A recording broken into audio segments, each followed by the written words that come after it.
अस्सलाम वालेकुम जी, मेरा नाम आमिर बिलाल है। नाजरीन, नेतन्याहू को 12 साल के बाद उसके ऑफिस से निकाल दिया गया है और नए प्राइम मिनिस्टर जो हैं उनका चूज़ जो है उनको कर लिया गया है, उनकी जो है सिलेक्शन कर ली गई है। और यहाँ पर रिपोर्ट ये किया जा रहा है कि 12 साल के अंदर नेतन्याहू ने जितना इजराइल को डिवाइड किया है, इससे ज़्यादा पहले कभी भी डिवाइड नहीं हुआ था इजराइल। इसके पीछे वजूहात क्या है, ऐसे बयानात सामने क्यों आ रहे हैं, असल में इन इलेक्शंस के दौरान हुआ क्या है, नेतन्याहू के बाहर जाने की या उनको सिस्टम से बाहर फेंकने की वजह क्या थी, ये तमाम तर चीज़ें जो है आज की वीडियो में हकायक के साथ तमाम तर जो इंटरनेशनल मीडिया के ऊपर रिपोर्ट्स चल रही हैं वो उनकी रोशनी में तमाम तर चीज़ें आपके सामने रखूँगा। अभी अगर हम बात करें कि किस तरह से इंटरनेशनल मीडिया इसको रिपोर्ट कर रहा है, अगर मिडल ईस्ट मॉनिटर की बात करें तो उसने लिखा कि Netanyahu ousted as prime minister after 12 years. इसके अलावा CNN इंटरनेशनल ने कहा कि Netanyahu's reign is over for now, he leaves behind a wealthier more divided Israel and a stalled peace process. इसके अलावा अगर बात करें द गार्डियन की, उसने लिखा जी इजरायली इलेक्शंस हैं, raucous scenes in the Knesset as Benjamin Netanyahu ousted from the office. तमाम तर इंटरनेशनल मीडिया जो है उसने लिखा है कि नेतन्याहू को बेदखल किया गया है प्राइम मिनिस्टरशिप से, और उसकी रीज़न ये है कि प्राइम मिनिस्टरशिप के लिए इनको मौका मिला था कि ये अपनी गवर्नमेंट बनाएं, लेकिन ये अपनी गवर्नमेंट नहीं बना सके, जिसके बाद अपोजिशन ने एक चेंज ब्लॉक बनाया और उस चेंज ब्लॉक ने मिलकर अपनी ये हुकूमत बनाई है। इसके अलावा वॉशिंगटन पोस्ट ने कहा जी Israel's longest serving leader Netanyahu transformed his country and left it more divided than ever. Again वही स्टेटमेंट। डेली मेल ने लिखा Naftali Bennett becomes Israel's new prime minister as parliament votes in coalition government. Naftali Bennett जो हैं वो नए Israel के prime minister जो हैं वो बन चुके हैं। इसके अलावा जैसे ही ये ऑफिस में आए और इन्होंने अपना जो है वो ओथ लिया, तो इसके बाद जो है अमेरिका की जानिब से बाइडन ने इनको कंग्रेचुलेटरी एक लेटर जो है वो लिखा, जिसके रिप्लाई के तौर पर इन्होंने ट्वीट किया कि मैं मिस्टर प्रेसिडेंट जो हैं अमेरिका के, उनका शुक्रिया अदा करता हूं और जल्द ही इनके साथ मुलाकात करके आपसी रिलेशन को मज़ीद बेहतर बनाने के ऊपर काम किया जाएगा। जस्टिन ट्रूडो जो हैं उन्होंने भी इसके ऊपर इनको कंग्रेचुलेट किया। इसके अलावा बोरिस जॉनसन जो कि यूके के प्राइम मिनिस्टर हैं, इन्होंने कंग्रेचुलेट किया। इसके अलावा जी हमारे जो हमसाए नरेंद्र मोदी साहब हैं, इन्होंने भी कंग्रेचुलेट किया। इवन के इन्होंने नेतन्याहू को भी कंग्रेचुलेट किया कि 12 साल आपने बहुत अच्छे तरीके से अपना जो टाइम जो है वो ऑफिस में गुजारा है। अब जी ये सवालात ये उठ रहे हैं कि इससे पहले जो इजराइल था वो डिवाइडेड था और ये था कि उसके जो अंदरूनी जो एक यकजहती थी उसको डैमेज किया है नेतन्याहू ने। नेतन्याहू का ये तमाम तर सफ़र किस तरह का रहा, उन्होंने कब स्टार्ट किया, कैसे वो पार में आए और कौन से बड़े वो कारनामे हैं जो वो अंजाम देकर गए हैं, जिसकी वजह से इजराइल बजाते खुद अंदर से टूट फूट का शिकार है। और दीगर इंटरनेशनल जो सिनेरियो के ऊपर उन्होंने जो कारनामे अंजाम दिए उनके बारे में डिटेल में अभी मैं आपको बताने जा रहा हूँ। नाजरीन, इजराइल का सबसे मोतबर समझा जाने वाला अखबार है हारीट्स। हारीट्स की जानिब से कहा गया है कि इस वक्त इजराइल को सबसे ज़्यादा ज़रूरत यह है कि ऐसी गवर्नमेंट हो जो कि लोगों के लिए काम करे। दूसरे लफ्ज़ों में इस अखबार का मानना है कि नेतन्याहू ने तमाम तर जो इक़दाम उठाए और ख़ास तौर पर रीसेंट टाइम में जो आखिरी अपने महीने थे, इनमें जो इक़दाम उठाए वो सारे अपने मकसद के लिए थे, अपने आप को फ़ायदा देने के लिए थे। और इसके अलावा उन्होंने कहा कि नेतन्याहू के जाने के बाद अब उम्मीद की जा सकती है कि नया जो प्राइम मिनिस्टर है वो इजराइल की आवाम के लिए काम करेगा। चलिए अब बात कर लेते हैं कि नेतन्याहू जो है उन्होंने आगाज़ कहाँ से किया। नेतन्याहू जब ये पहली मरतबा प्राइम मिनिस्टर बने तो ये इजराइल के यंगेस्ट प्राइम मिनिस्टर थे और ये 12वें प्राइम मिनिस्टर थे इजराइल के, और 12 साल मतलब कि अंकड़ा चेक करें, 12 साल अपने ऑफिस में एज एन प्राइम मिनिस्टर जो हैं ये गुजार कर गए हैं। अब जी ब्रेटिनी का ब्रिटानिका एक जरीदा है, इसने पूरी जो है एक रिपोर्ट इनके पास्ट के ऊपर, इनके जो बड़े बड़े कारनामे हैं उसके ऊपर लिखी है। इसमें उन्होंने कहा कि पहली मर्तबा जब प्राइम मिनिस्टर बने नेतन्याहू तो वो 1995 में जब रेबिन जो थे प्राइम मिनिस्टर थे इजराइल के, उनका असैसिनेशन उनकी की गई, तो तब उस माहौल से फ़ायदा उठाते हुए ये सामने आए और ये उस वक्त 1995 नवंबर में ये प्राइम मिनिस्टर बने। और इन्होंने आते ही जो कारनामा अंजाम दिया वो ये था कि इन्होंने आते ही एक ओल्ड एंशियंट जो है वो टनल थी बैतुल मक़दस के पास, इन्होंने उसको ओपन की, जिससे फ़लस्तीनी जो हैं वो इंतहाई गुस्से में आए और उसके बाद क्लैशेज शुरू हुए और काफ़ी मामलात जो हैं वो ख़राबी की जानिब जाते हुए दिखाई दिए। इसके अलावा फिर इन्होंने एक एग्रीमेंट था जो 1993 में किया गया था, जो कि बेसिकली ये था कि जो फ़लस्तीन को तस्लीम करेगा इजराइल और इजराइल जो है वो फ़लस्तीन को तस्लीम करेगा एज एन स्टेट, तो इन्होंने उसकी मुखालफत की थी, लेकिन 1997 में इन्होंने उस चीज़ को भी एग्री किया। अब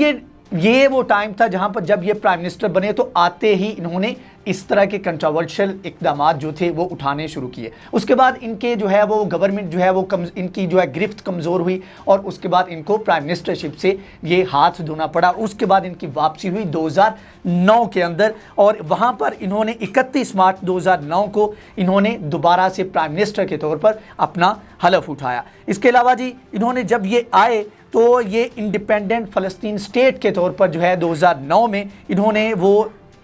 कह लें कि फॉर द फर्स्ट टाइम इन्होंने एक्नॉलेज किया कि फ़लस्तीन जो है वो भी एक अलग स्टेट है और हम उसको तस्लीम करते हैं। इन्होंने उस वक्त एक प्रपोज़ल दिया, इन्होंने कहा जी एक ऐसी स्टेट को हम तस्लीम कर सकते हैं जिसके पास हथियार ना हो, जिसके पास लड़ने की ताकत ना हो, जिसको बाद में फ़लस्तीन की जानिब से रिजेक्ट किया गया। उसके बाद 2013 में अगेन ये है कि ये प्राइम मिनिस्टर के तौर पर सेलेक्ट हुए और यहाँ पर इनका मसला ये रहा है कि जब भी ये प्राइम मिनिस्टर बनते थे तो ये जब दूसरों को, क्योंकि कोलिजन गवर्नमेंट्स होती थी, तो दूसरों को जब इक़्तिदार देने की बारी आती थी तो ये गवर्नमेंट को गिरा दिया करते थे, तो वो एक बिल्डअप होता रहा। और उसके बाद फिर 2013 में प्राइम मिनिस्टर बनने के बाद 2014 में इन्होंने सबसे बड़ी गलती की और जिसका बाद में खुमियाजा इनको भुगतना पड़ा, और वो ये था कि गज़ा के ऊपर इनकी जानिब से अगेन अटैक किया गया, जिस तरह अभी अटैक किया गया था और गज़ा के ऊपर अटैक किया और वहाँ पर हाई कैजुअलिटी की वजह से इंटरनेशनल जो इदारे थे उन्होंने भी इसकी जो है वो मजम्मत की। उसके अलावा 2018 में ये अगेन जो है प्राइम मिनिस्टर जो है वो जब थे तो उस वक्त पुलिस ने इनके खिलाफ इन्वेस्टिगेट किया और ब्राइबरी और दीगर करप्शन के एलिगेशंस इनके ऊपर लगे, जो कि अभी तक इनके खिलाफ केसेस चल रहे हैं। और मसला फिर तब ख़राब हुआ जब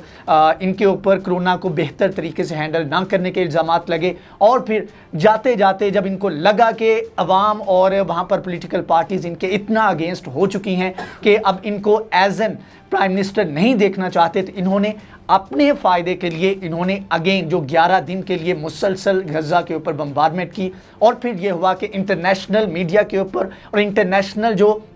बॉडीज़ थी उनकी जो फ़लस्तीन के साथ सपोर्ट थी, उससे जो इंटरनेशनल लेवल के ऊपर सेंटीमेंट थे वो इजराइल के अगेंस्ट हुए। और जो पत्ता इन्होंने फाइनल खेला था कि ये मैं करूंगा तो अवाम और यहाँ की जो पार्टीज़ है वो मेरे साथ होंगी, तो ये उल्टा उनके पड़ा, जिसके बाद जो इनके साथ जो नफ्ताली बेनेट जो कि पहले इनके साथ कोलिजन गवर्नमेंट बनाने का सोच रहे थे वो अपोजिशन में चले गए चेंज ब्लॉक के साथ मिलकर। उनके हालांकि उनकी अगर पोजीशनिंग देखी जाए सीट्स की तो इतनी स्ट्रॉन्ग नहीं है, लेकिन अगेन ये है कि वो एज एन प्राइम मिनिस्टर जो है वो इजराइल के वो बनकर सामने आए। तो ये सारी चीज़ें हैं जिसकी वजह से इस वक्त जो है इजराइल के जो प्राइम मिनिस्टर 12 साल तक यंगेस्ट और लॉन्गेस्ट सर्विंग प्राइम मिनिस्टर जो इजराइल का था नेतन्याहू, उसको अपने इक़्तिदार से हाथ धोना पड़ा है। अब अगले हिस्से में मैं आपको बताऊंगा कि जो नए प्राइम मिनिस्टर हैं वो कौन है और किस तरह से इक़्तिदार में आए और उनसे उम्मीदें क्या वाबस्ता हैं फ़लस्तीनियों की और इजराइलियों की। अच्छा, तो जो नए प्राइम मिनिस्टर हैं जिनका नाम है नफ्ताली बेनेट, इन्होंने ओथ टेकिंग सेरेमनी जो थी उसमें जो है प्रॉपर तरीके से एक सेरेमनी हुई, लेकिन ये था कि एक बोझल किस्म का माहौल था जिसमें इन्होंने हलफ लिया। सबसे पहले उन्होंने अपने जो सदर थे उनका शुक्रिया अदा किया और उसके बाद जो कंग्रेचुलेटरी मैसेजेस आए उनका शुक्रिया अदा किया। अब इनका स्लोगन ये था कि हम तमाम तर, क्योंकि इस वक्त एक परसेप्शन बन चुकी है कि इजराइल के अंदर डिवाइड बहुत ज़्यादा हो चुका है, तो इन्होंने कहा कि मैं तमाम लोगों को मिलकर साथ लेकर चलूँगा। अब ये बातें सुनने को तो अच्छी लगती हैं, लेकिन जब इनके पास पर आप नज़र दौड़ाएंगे तो आपको पता लगेगा कि ये इतना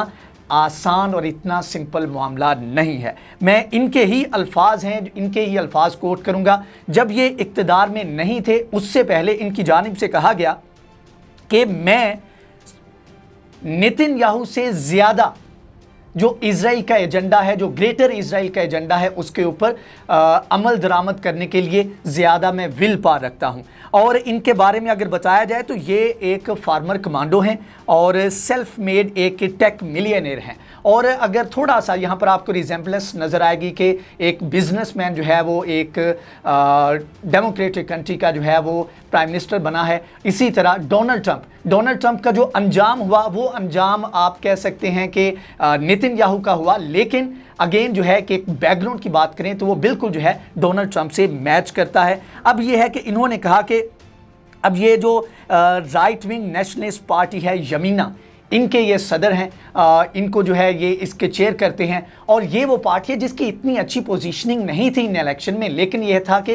इन्होंने मौके से फ़ायदा उठाया और एक बेहतर तरीके से इन्होंने वो पत्ते खेले और दोबारा से प्राइम मिनिस्टर जो है ये फॉर द फर्स्ट टाइम ये प्राइम मिनिस्टर बने। अब ये था कि इनका जो पास्ट की अगर बात की जाए तो ये स्टार्ट से ये एक कह लें कि एक ही पेज के दो पहलू समझे जाते थे, नेतन्याहू और नफ्ताली बेनेट। लेकिन फिर यह हुआ कि 2006 और 8 में इन्होंने राहें जुदा की और उन्होंने जो नफ्ताली बेनेट थे इन्होंने national religious Jews home party जो थी इसको ज्वाइन किया। 2013 के इलेक्शन से लेकर उसके बाद से लेकर अब तक 2018 से पहले तक ये नेतन्याहू की जो गवर्नमेंट थी उसमें किसी ना किसी ओहदे के ऊपर ये फाइज रहे। और इसके अलावा फिर इन्होंने बाद में अपनी पार्टी बनाई और इन्होंने कहा, ये इनका स्लोगन था, इन्होंने कहा कि अगर राइट विंग का लीडर समझा जाता है नेतन्याहू को तो मैं उससे ज़्यादा मोर राइट विंग हूँ, मतलब कि मैं ज़्यादा हकदार हूँ, मैं ज़्यादा बेहतर तरीके से जो यहूदियों का जो एजेंडा है उसके ऊपर मैं आगे बढ़ सकता हूँ। और इनका स्लोगन ये है, इनका जो तरीक़ाकार है आने वाले वक्त में जो एक्सपेक्ट किया जा सकता है वो ये है कि ये ख़ास तौर पर जो वेस्ट बैंक का इलाका है उसके अंदर जो यहूदियों की सेटलमेंट्स हैं उसके बहुत बड़े हक में हैं। इसके अलावा ये जो रिलीजियस क्लेम है यहूदियों का कि ये तमाम तर वेस्ट बैंक का और दीगर इलाके हैं ये हमारे हैं, तो ये उसके बहुत बड़े हामी हैं। और आने वाले वक्त में आप नेतन्याहू से ज़्यादा यहाँ पर जो है इस बंदे को, नफ्ताली बेनेट को, आप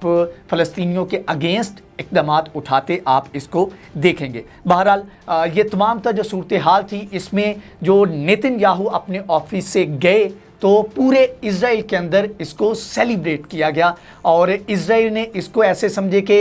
इस तरह से सेलिब्रेट कर रहा है कि हमने बड़ी मुश्किल से नेतन्याहू से जान छुड़वा ली है। अब नेतन्याहू तो चले गए, नफ्ताली बेनेट आ गए, लेकिन नफ्ताली बेनेट के बारे में जब ये तमाम तर 11 दिन का ये सारा सिलसिला चल रहा था और उसके बाद उस वक्त जो है इज़राइल के अंदर ये इलेक्शन का जो है वो गहमा गहमी थी, तो एक सर्वे किया गया जहाँ पर एक फ़लस्तीनी से पूछा गया कि आप क्या समझते हैं कि जो नया प्राइम मिनिस्टर है इज़राइल का वो क्या आप लोगों के हक़ में बेहतर होगा। तो उसने बड़े तारीख़ी अल्फाज कहे, उसने कहा कि ये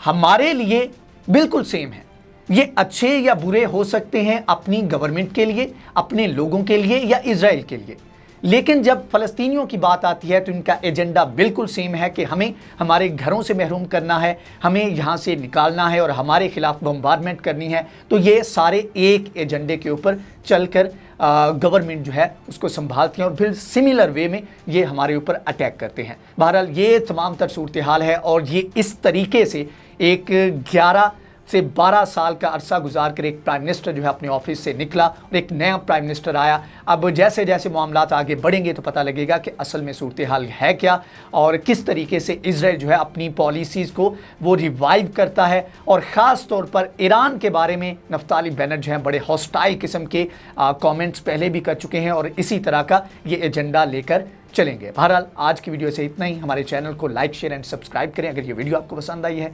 इंशाल्लाह नेक्स्ट वीडियो में हाजिर होंगे, तब तक के लिए अल्लाह हाफ़िज़।